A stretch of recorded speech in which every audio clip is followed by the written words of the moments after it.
Episode की शुरुआत में हम देखते हैं कि शू हुआ अभी भी अपनी हरकतों से बाज नहीं आ रहा था और अपनी सवार निकालते हुए कहने लग जाता है कि मैंने तुमसे जो कुछ भी कहा उससे मुझे जरा बराबर भी शर्म नहीं आ रही। अब तुम मेरी अपनी सवार की पावर देखना। ये देखते साथ ही सो चैंग जाओ सेओ को ये कहने लग जाता है कि ये जो 3 डेज ऑफ सवार्समैनशिप है ना, ये तो आज स्ट्रॉन्ग होगी, लेकिन अभी भी तुम्हारे पास वक्त है। जब उसके सही तरीके पर तुम अटैक करोगी तो हो सकता है कि उसके अटैक नाकाम हो जाए।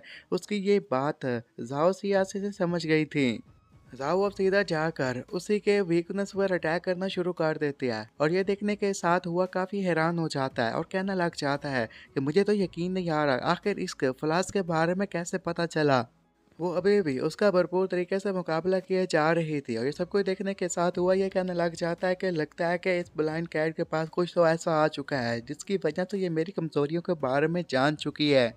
सो चैंग ये देखने के साथ ये कहने लग जाता है कि इसकी स्वॉर्ड की पावर वीक होती जा रही है और स्पिरिचुअल पावर भी एक जगह पर नहीं ठहर रही। उसे एडजस्ट करने में से काफ़ी डिफ़िकल्टी हो रही है और ये काफ़ी नहीं होगा। मुझे लगता है कि ये जल्द ही हार जाएगा।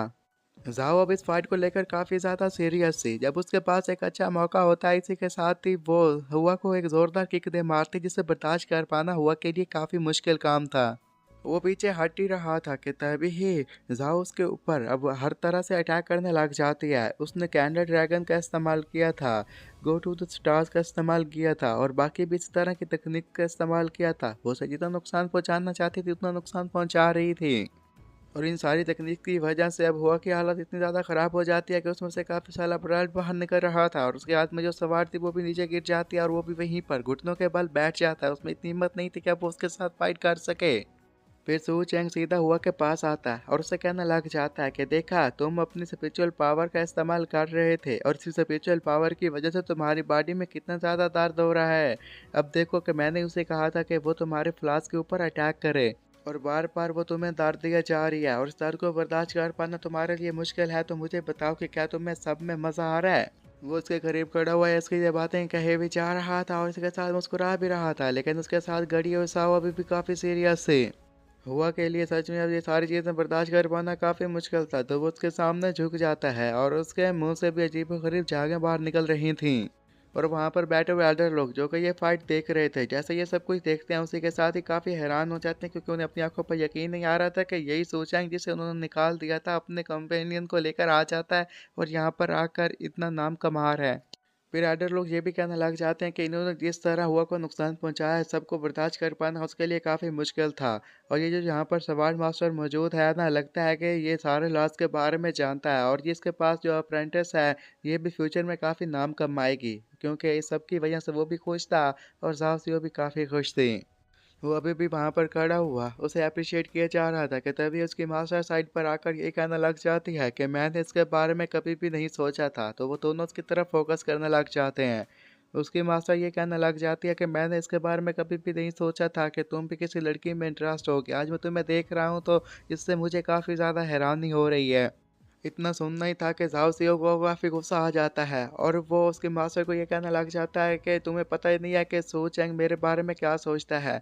मैं सिर्फ इसकी अप्रेंटिस ही नहीं हूँ बल्कि मैं वो औरत हूँ जिससे वो सबसे ज़्यादा प्यार करता है और इसने फ्यूचर में भी काफ़ी सारी प्लानिंग बनाकर रखी हुई है। जब से इसने सुप्रीम से व्हाट्सएप ज्वाइन किया ये बस मेरे बारे में ही सोचता है।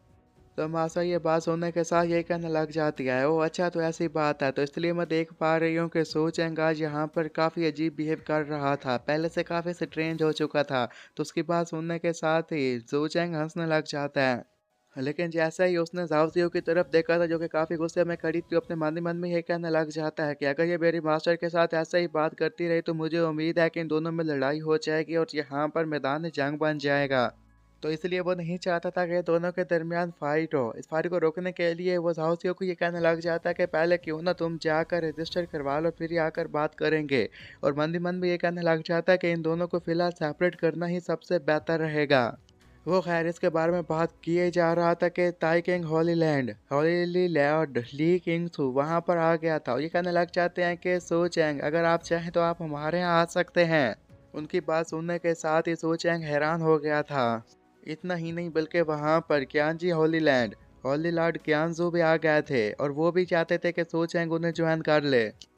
याओ कुआंग होली लैंड से होली लॉर्ड ली आ गए थे और वो भी चाहते थे कि वो सो चैंग उन्हें ज्वाइन कर ले। अजूरा होलीलैंड से होली लॉर्ड वैंगलिन भी आ चुके थे और वो भी यही चाहते थे। वहां पर खड़े हुए सारे रिसिपल लोग ये कहने लग जाते हैं कि यहाँ पर हॉली लॉर्ड्स का आना कोई भी नॉर्मल बात नहीं होती। एक ही लॉरी लॉर्ड यहाँ पर काफी अरसे के बाद आता है, लेकिन देखो आज यहाँ पर कितने हॉली लॉर्ड्स आ गए और ये सारे के सारे ही सो चैंग के लिए आए हैं। सो चैंग भी इतने सारे हॉली लॉर्ड्स को देखने के साथ काफी हैरान था और कहने लग जाता है कि आखिर मैंने इनके साथ ऐसा क्या कर दिया कि यहाँ पर इतने सारे हॉली मास्टर्स आ गए हैं। कि एक लॉर्ड आगे बढ़कर कहने लग जाते हैं कि सो चैंग, क्या तुम ताइकिंग हॉलीलैंड को ज्वाइन करना चाहोगे? तो उसकी यह बात सुनने के साथ वो हैरान था और समझ में नहीं आ रहा था कि वो अब इसका क्या रिप्लाई करे।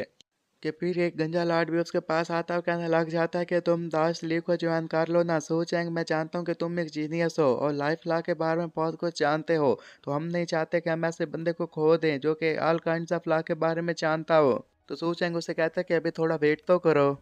इन हॉली मास्टर्स को देखने के साथ ही साइड पर से और हॉली मास्टर्स आकर ये कहने लग जाते हैं कि तुम दोनों साइड से हट जाओ। तुम्हें पता है ना कि सो चैंग हमारे सुप्रीम स्वॉर्ड सेक्ट से बिलोंग करता है, तो तुम इसे अपना सेक्ट ज्वाइन नहीं करवा सकते। तो दोनों ही लॉर्ड्स उसकी तरफ देखते हुए ये कहने लग जाते हैं कि तुम लोग तो अभी कह रहे थे कि तुम लोगों ने इसे स्वॉर्ड सेक्ट से एक्सपेल कर दिया है, तो फिर अब तुम क्यों कह रहे हो कि ये तुम्हारे सेक्ट में है? इतना ही सुनना था कि बाकी के और लॉर्ड्स आ जाते हैं और त्यान किंग हॉलीलैंड की लड़की कहने लग जाते हैं कि ज्वाइन कर लो ना, और लीप जी कहने लग जाता है कि तुम हमें ज्वाइन कर लो ना। और इतना ही नहीं, याओ गुआंग हॉलीलैंड से भी एक लड़की आई हुई थी और वो भी उसे ये कहने लग जाते हैं कि सो चैंग, तुम हमें ज्वाइन कर लो, तुम्हें जो कुछ भी चाहिए होगा मैं तुम्हें प्रोवाइड करवाने की कोशिश करूंगी। और त्यान किंग के लैंड से बंदा आया था और वो भी कहता है कि तुम हमें ज्वाइन कर लो। सो चैंग अब इतनी सारी बातें सुनने के साथ काफ़ी हैरान तो उसे समझ में नहीं आ रहा था कि वो कौन सा सेक्ट ज्वाइन करे, और मन ही मन में ये भी कहने लग जाता कि मैं लोगों को बता ही नहीं सकता कि मैं एक वेस्ट हूँ, उसके अलावा कुछ नहीं। और यहीं पर ये एपिसोड ख़त्म हो जाता है।